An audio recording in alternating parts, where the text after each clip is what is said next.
Всероссийская перепись населения стартует уже на следующей неделе, 15 октября. Напомним, что в этом году принять участие в масштабном событии можно тремя способами. Прийти на специализированный участок, дождаться переписчика дома или же заполнить анкету онлайн. О том, как идет подготовка, расскажет Иван Кривошапкин.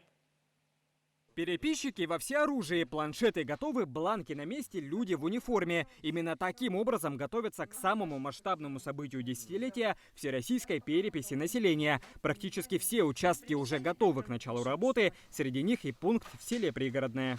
Открыты 3 переписных участка, расположенные по адресу улица Совхозная, дом 27. У нас на территории проживают около 4000 жителей, и их должны переписать 10 переписчиков. Сейчас продолжается набор в ряды переписчиков. Чтобы стать одним из них, необходимо обратиться в управу своего округа или же пригорода, а также в территориальный орган Федеральной службы государственной статистики Сахастат.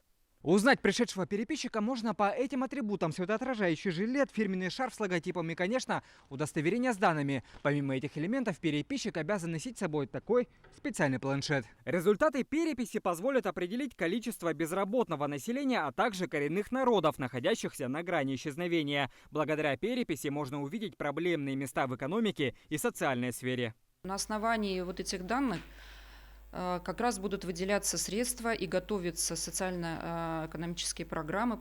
На основании результатов переписи будут строиться планы по строительству социальных учреждений, школ, детских садов, больниц. Всероссийская перепись начнется с 15 октября и продлится до середины ноября. Также в этом году принять участие можно будет и в онлайн-формате на портале госуслуг. Переписной лист можно заполнить на любом имеющемся устройстве, будь то смартфон, планшет или компьютер, в любое удобное время. Иван Кривошапкин, Аман Максимов, Вести, Якутск.